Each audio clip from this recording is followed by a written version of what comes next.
to jump up, people, are you ready? Windies in the land, just put up your hand. It's time to party. Hello and welcome to On Tour, the West Indies in Sri Lanka. It's day 3 of the second test at Galle. And what an evenly poised contest. 11 wickets falling on day 3, meaning the West Indies still lead by 3 runs and Sri Lanka have 8 wickets in hand at this stage. Joining me on tour as usual, former West Indies pacer Tino Bess and international cricket commentator Johnny Barron. Tino, what a day of cricket. 11 wickets falling and West Indies still in a position, but we have to say Sri Lanka possibly still with their noses in front. Yeah, intriguing day of cricket, gentlemen. It was really intriguing for sure. Look, West Indies showed some fight. The captain led from the front, scoring a patient 77. As we said, he's not going to be a flamboyant player. He's going to hang in there and he's going to play. He's going to rotate the ball and get West Indies in a slightly strong position. I always felt that the middle order somewhat, it was going to be difficult for them to score on this surface. I still like the way Kalmir's batted. He kind of could hang in there, made 36 not out. But really and truly, I think that the game is beautifully poised. And look, West Indies got everything to play for on this 4th morning, for sure. Johnny, what a day of cricket. 11 wickets falling. We had 95 overs and 4 balls, I believe it was. Outstanding international test cricket once again. Oh, absolutely. I mean, it's never boring, to be honest, when West Indies are playing cricket. And Sri Lanka, to be fair, they're often involved in some intriguing games, especially at Galle. But it was a brilliant day of Test cricket that seesawed one way and then the other. I think the West Indies did brilliantly in that first session. We talked yesterday about the key thing about a nice, quiet session. That's exactly what they got. 76 for 1 was a particularly good return. But of course, Sri Lanka battled back brilliantly in that second session, didn't they? Picking up 6 wickets for 90. But West Indies will be still pretty happy with that. But it was an absorbing day. And then a couple of run-outs at the tail end of the day just to add to the drama. Sri Lanka, you still feel are in the box seat because chasing here is particularly difficult. I'll go through those stats a little bit later in the piece, but you still feel the West Indies have got a great opportunity, but early wickets tomorrow will be the key. That second wicket partnership, Tino, between Craig Brathwaite and Nkrumah Bonner once again showing his mettle. That second wicket partnership, 75, was indeed vital to the West Indies cause. The point that the middle order didn't build on that. I still believe West Indies could have fight hard and get at least 350, and that would have given them a lead of 120 odd, and that would have really put them in a very good position. But Nkrumah Bonner continued to impress. He's showing his fight. He's showing his worth. He's showing why he wants to play Test cricket, why he waited so long. Just a little, obviously, he'll be disappointed himself for not going on. But really and truly, I thought that partnership was very important, especially that first session. If the West Indies lost wickets during that first session, guys, West Indies going to see themselves skittle out for 140, 150. But they show some resolve, and that's what you want to see. You've got to adapt, and that is what Test cricket is about. That is why I love this game so much. Test cricket is a beautiful game. It is a glorious game of uncertainty, and that is why we love it. And that is why it always remain the #1 game, Test cricket. Craig Brathwaite batted for 185 balls to get up to his half century, 72, and in fact he struck 9 fours, Johnny. So that means that half of his runs actually came in boundaries. We often want to suggest that someone like Craig Brathwaite wouldn't get 9 boundaries in a score of 72, would we? Yeah, I think Craig Brathwaite batted superbly. The key thing was actually the way in which he picked up length and dispatched the short ball outside the off stump. I thought he did terrifically well. And then actually his ability just to pick off the full tosses and the length deliveries down the ground as well was impressive. Very, very, very watchful and very strong, either on the front foot and on the back foot. And that's the key thing in these kind of conditions in Galle, is you've got to be quick-witted on your feet. You cannot get stuck on the crease, or you cannot get stuck just pushing too far forward. I thought he was absolutely brilliant today, Craig Brathwaite. And one of the things we've talked about, haven't we? You know, what takes the pressure off the captaincy is leading from the front and getting runs at the top of the order. And that's exactly what he did to kind of set up what was a very promising position at lunch. And then we moved to the second session, and Ramesh Mendes took over, Tino. He's seen as the third option among the spin bowling quartet for the Sri Lankans, but he certainly came to the fore, taking 6 for 70 in a marathon, 34 overs and 2 balls, and he certainly exploited the conditions at Gaul. Yeah, Mendes is like the West Indies Roston Chase somewhat. Look, the lengthy ball, he continued to plug away. And that is what you want to see from your spinners. And I honestly believe that West Indies can continue to take those little things, those little key points from the Sri Lankans. And he bowled beautifully. And that is what you want to see from your spinners on a surface that's conducive for spin bowling. And I just thought that he bowled marvelously. And he just absolutely destroyed the West Indies middle order. And the West Indies had no answer for him. Ramesh Mendes, Johnny, not someone you hear a whole lot about, and perhaps we may not hear too much more about him after this test match as well, but in this particular game, he was outstanding for the Sri Lankans. Yes, he was indeed. I mean, 6 for 70, his maiden or first test 5 was terrific today. And you just imagine that actually Mickey Arthur at the lunch interval, probably read the riot act. I think Sri Lanka in that first session, to be honest with the ball, were a little bit too predictable. They were a little bit too full, but in the second session, they bowled superbly, and especially Ramesh Mendes, terrific 6 for 70. And the ability, actually, the Sri Lankan side is they've got, horses for courses. They've got 4 very, very useful spinners, of course, two that operate in either discipline, and that's extremely effective in these kind of conditions. And time after time, one of that attack stands up to be counted, and that was exactly the case with Ramesh Mendes today. I thought he bowled absolutely superbly to drag Sri Lanka back into this contest. The catching of the Sri Lankans, even though they spilled a couple, Tino, the catching was outstanding. This particular catch to dismiss, I believe it's Peramal it's Warrican actually, going for a big slug. What an outstanding catch there, Tino. Yeah, good hand and eye. Yeah, good hand and eye coordination. And that's what you want to see at this level, catches being taken. But look, the fight and what Johnny said is absolutely correct. Mickey Arthur probably yelled at them, read them the right and said, look, guys, that was a very nostalgic average first session. We wanted energy. We didn't get that energy. Now you've got to pull yourself back in the test match in this second session. And Sri Lanka came out and they did that magnificently. And that is an intriguing day. That's why test cricket is so exciting. And here West Indies locked in another exciting game. And it all comes down to that 4th innings. I can't wait. Absolutely exciting stuff. Johnny, you mentioned Mickey Arthur. This is his swan song with the Sri Lankan team. Obviously, he wants to go out with a bang as opposed to a whimper. And he certainly must be pleased with the young players that he has brought on in this Sri Lankan team. There are several in this particular squad, not necessarily in the 11, but in the squad of 15 to 18 that they have at Gaul, who have come on in the past 2 years under the tutorship of Mickey Arthur.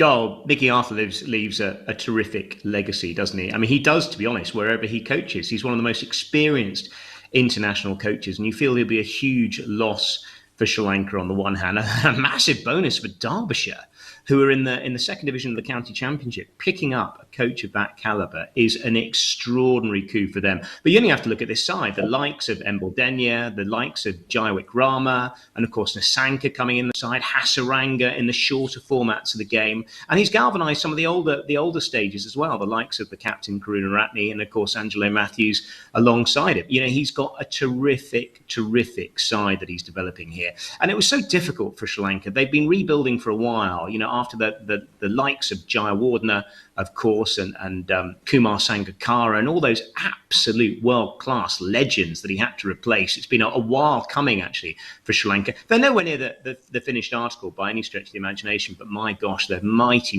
effective in their home conditions. And Mickey Arthur will hopefully want to leave with a very, very positive note, and ideally, from his point of view and from his legacy point of view, a 2-0 series victory over West Indies. But this test is just tantalisingly poised. It'd be interesting to see how this game runs out. And Tino, we move to the third session, and unusually and unbelievably, West Indies had 2 runouts. to allow, to restrict, in fact, Sri Lanka to 46 for 2. And that certainly was exciting. It's not the kind of start that one would have anticipated. Obviously, we started with the spinners, but certainly we thought the wickets might have fallen otherwise, but they came via the run-out route. Not at all, Andrew. Look, you always being told as a young cricketer, run outs. You've got to get a run out. If you get one run out, you try to aim for one run out an innings. And if you can get to that, even more brilliant, because really and truly it takes that pressure off the fielding side. So, no, we only have to get 8 scalps. You never know. Tomorrow morning, West Indies may come and get another run out. But that is how cricket plays. And that is what the fielding coach will always be drilling in the players, those close players inside the ring. Get a run out, guys. Stay sharp. Stay on the balls of your feet. And let's get a run out. Let's put some pressure on them. And I thought that's what West Indies did after batting so poorly in the second session and not being able to counteract the Sri Lankan spinners. I thought that they came out positively and they looked sharp. And to get 2 run outs, brilliant stuff. Absolutely brilliant. Johnny, it's so great to have the DRS and the review system, etc., where umpires are able to call on their TV umpire to bring the decision. Because in the past, so many times we've had incidents and situations where the run-out has not been given, but we saw the DRS review system beautifully used by the umpires on these 2 occasions. Yeah, DRS has been an evolving product in international cricket. I think as far as the umpire reviews are concerned for run-outs, I'm pretty sure that they've been in place since 1994. I think England versus Australia might have been the first series over in England that they were first started using for the square leg decisions. But of course, the DRS has gone on to take sort of many shapes and forms. And of course, at the moment, we have 3 opportunities per innings, don't we? Because of the situation with home umpires in COVID circumstances. But it's been a critical part of the game. And I think it's a useful thing for umpires to have from that point of view, certainly from the side angle stuff. And of course, you very rarely get decisions wrong. Occasionally, they're open to interpretation.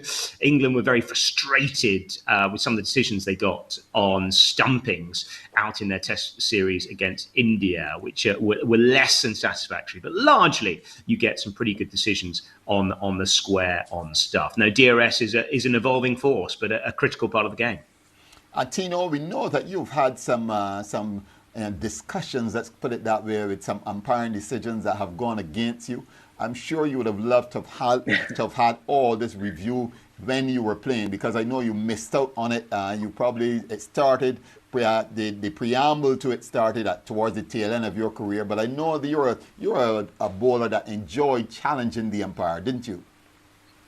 Yeah, for sure. I mean, absolutely. I mean, look, as a bowler, you always think everything is out, even if it's going on the leg side. You always yell. But it's very funny, Andrew and Johnny. I was looking. Some people sent me some old videos of that 2004 series against England here in the Caribbean, Johnny. And there were 3 decisions that went against me off of Marcus Swift caught it with the ball gloving down the leg side. And Darryl here said not to on all 3 occasions. And when you saw the replay, it was mashing his gloves up. And I would have ended about maybe 18 or 19 wickets in that series. But I just wish that I had the DRS. I would have had Marcus Swift caught it out for maybe 9 times in his career. I would have been that leading guy that get him out on more than numerous occasions. But really and truly, I think it's good for cricket. And that is the way forward. Technology. As the great Bob Marley said, the problem isn't technology, the problem is man. So really and truly, I think that we are moving in a technological tech age, and we need to understand that we have to use the tech properly and for the benefit of mankind in every facet of life. You're certainly correct, and you become a poet and you don't even know it, Tino. Johnny, quoting there, Tino quoting for us. But if we go back to this particular match now, Johnny, you said you wanted to bring some stats out of Gaul in particular, especially chasing in the final innings, and I know you have those statistics there, but it would suggest that if West Indies are given in excess of 150, 175 to chase it will be extremely difficult. Extremely tough. I think there are two factors at play here. First of all, what the West Indies ideally need tomorrow is a Sri Lankan collapse. Now, they've been no stranger to that at Galle against England.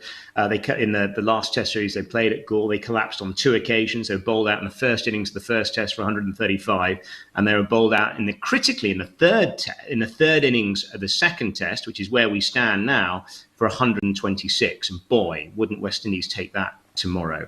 As far as chasing is concerned, chasing Galle is a hazardous exercise. There's only 2 sides in the history of the game that have chased over 100 in a Test match there, and that was England chased down 164 back in 2001-2 that series then, and also Sri Lanka actually not that long ago actually chased down 268 versus New Zealand in 2019. But what's really interesting, the most interesting stat for me, is that the two big failed chases when India were chasing 176 against Sri Lanka in 2015, they were bowled out for just 112. And when Pakistan were chasing 168 back in 2009, they were knocked over for 117. So that just gives you an idea that actually chasing over 100 is going to be terrifically hard work. So what you really need from a West Indies point of view is you need that collapse that's potentially coming for Sri Lanka with that vulnerable middle order.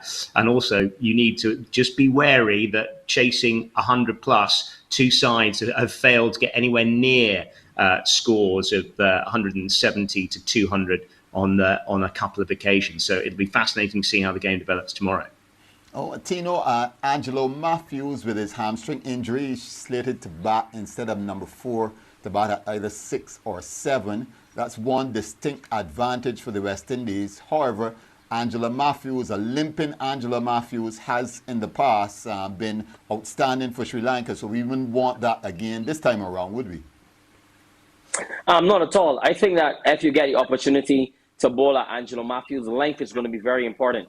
You want him to be lunging at the ball with that hurt quadricep. You can't bowl the ball too close to him or he's going to hit it for 6. He is one of the most dominant cricketers that Sri Lanka have produced in the last 10 years. You want to pull your length back. It's going to be very important. What Johnny just indicated is so important, and I tell you this. West Indies have to restrict Sri Lanka for... They can't chase anything over 170 on this dust bowl here in Galle. I think that if they're chasing anything 165, 175, going up in those numbers, I think that the ball is going to be in Sri Lanka's court, and West Indies have to understand that they have to bowl good lines tomorrow, and they got to keep that pressure on. They got to try to get that middle order to collapse. Losing Angelo Matthews or not having a fit Angelo Matthews is very important for them as well.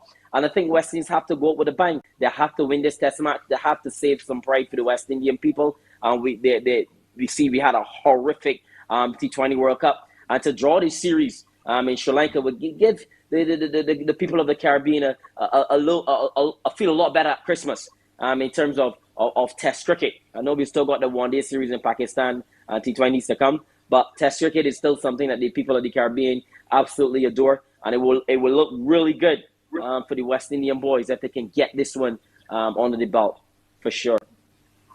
Johnny, the Angelo Matthews, what an outstanding cricketer for Sri Lanka. He was in the Netherlands for a little while outside of the Sri Lankan bubble, or one can almost say. I believe it was Mickey Arthur who managed to get him to come back into the team alongside Karuna Ratne. We've also seen the return of Dinesh Chandimal, who could be considered a veteran as well.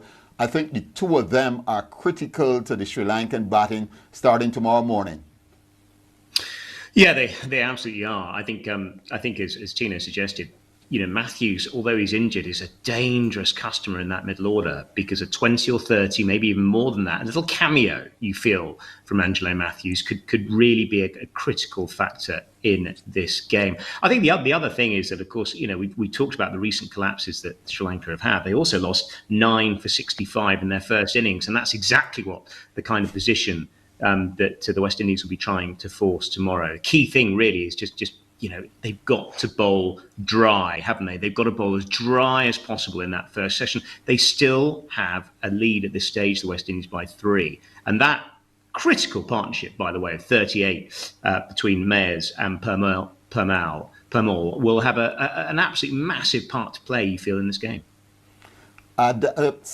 Bowling coach Roddy Eswick is quoted as saying, Tino, and I suppose he was challenging us, he was quoted as saying that the West Indies picked the bowling for this particular test match based on what they observed in the first test match, and hence the introduction of Purmall as opposed to Raheem Cornwall, who some people felt was hard done by.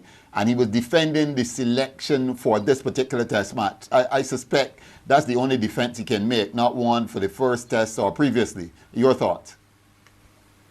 I mean, I always felt that Raheem Cornwall put the team a little bit off balance because of Roston Chase bowling so well. And we always know that once Purmall is given the opportunity, he's going to get wickets.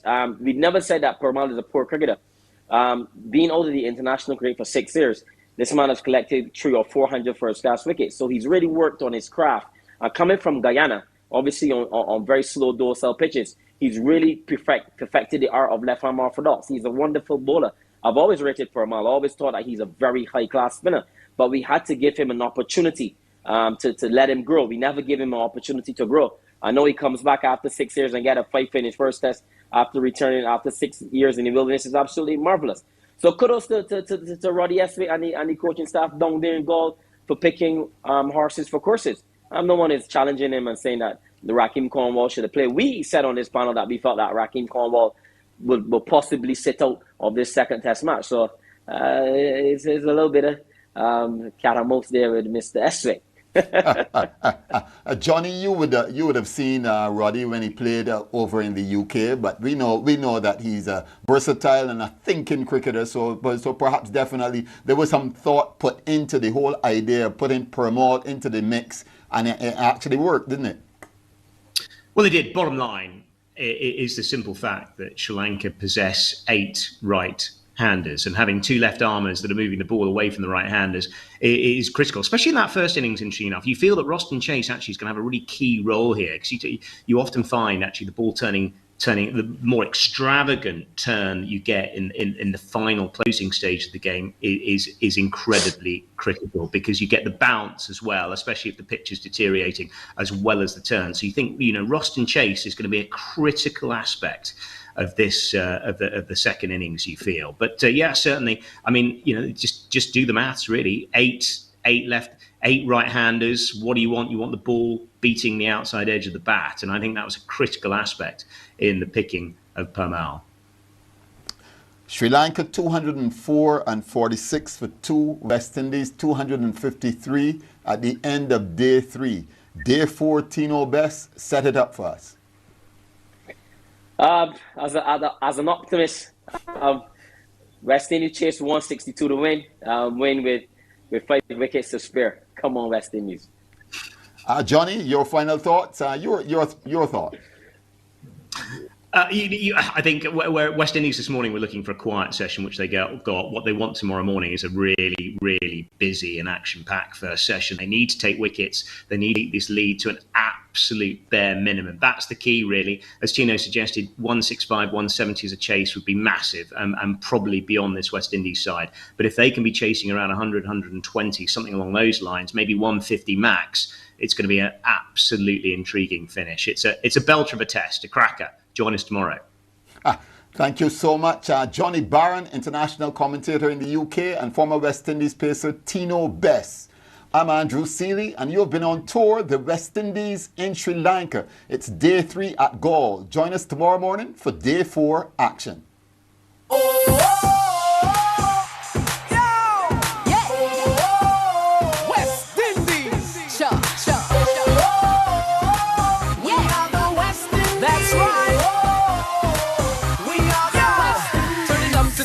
Time to jump up, people, are you ready?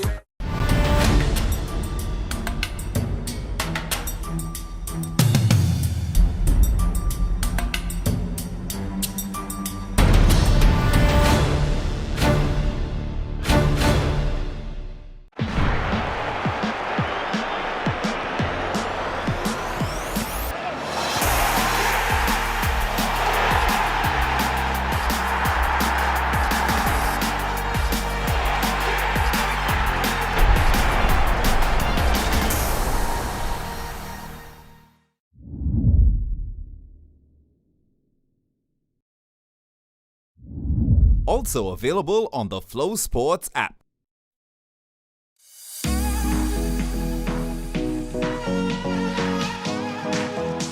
The three-match netball series between Jamaica and England moves to Nottingham for the last two games. The Motorpoint Arena will be the focus of attention as the world number 4 ranked Sunshine Girls of Jamaica square off against the Roses in back-to-back games December 4th and 5th. Both games can be seen live and exclusive starting at 12 p.m. ECT, 11 a.m. in Jamaica on Extra 7. Also available on the FlowSports app. Motagua of Honduras will head back home with a crucial advantage when they face Forge FC of Canada in the second leg semi-final game of their Scotiabank CONCACAF League on Wednesday. The many-time Honduran champions escaped Canada with a 2-all draw in the first leg. Can Forge cause an upset? Watch it play out live and exclusive starting at 9 p.m. ECT, 8 p.m. in Jamaica on FlowSports. Also available on the FlowSports app. Cricket fans, the FlowSports platform has another good one for you. It's the Super Smash T20 League in New Zealand. Join FlowSports from now until the end of December for Super Smash T20 Cricket. Don't miss it.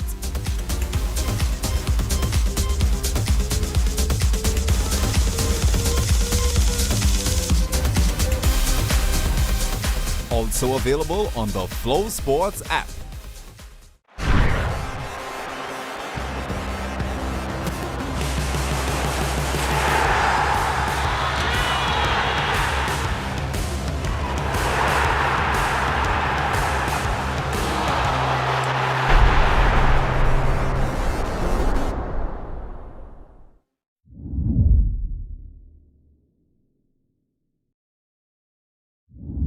Also available on the FlowSports app. Two of Britain's biggest boxing stars will clash in a WBO light heavyweight rematch that's sure to bring London to a virtual standstill on Saturday, December 4th. Lyndon Arthur scored a split decision victory over Anthony Yarde last September, and they meet again at the Copper Box Arena in a settlement of the argument. Live coverage of this box office matchup can be seen starting at 2 p.m. ECT, 1 p.m. in Jamaica, only on FlowSports. Also available on the FlowSports app.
Motagua of Honduras will head back home with a crucial advantage when they face Forge FC of Canada in the second leg semi-final game of their Scotiabank CONCACAF League on Wednesday. The many-time Honduran champions escaped Canada with a 2-all draw in the first leg. Can Forge cause an upset? Watch it play out live and exclusive starting at 9 p.m. ECT, 8 p.m. in Jamaica on FlowSports. Also available on the FlowSports app. India will attempt to win its first ever Test series in South Africa when the two meet in a 3-match series as part of the ICC Test Championship. The series starts on December 17th with the first test at the Wanderers in Johannesburg and concludes with the final match of the series starting January 3rd. You can catch all of the action in this 3-match series live and exclusive on FlowSports starting at 4 a.m. ECT on match days. Also available on the FlowSports app.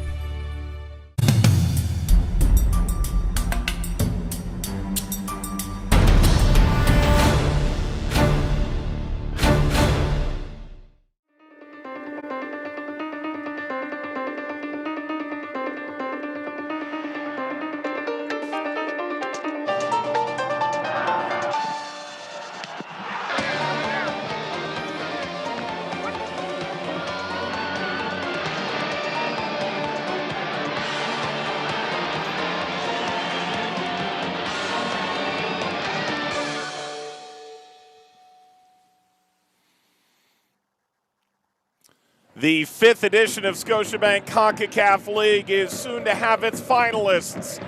Second leg in the semifinal from Guatemala City. Estadio Doroteo Flores. Fans making their way through the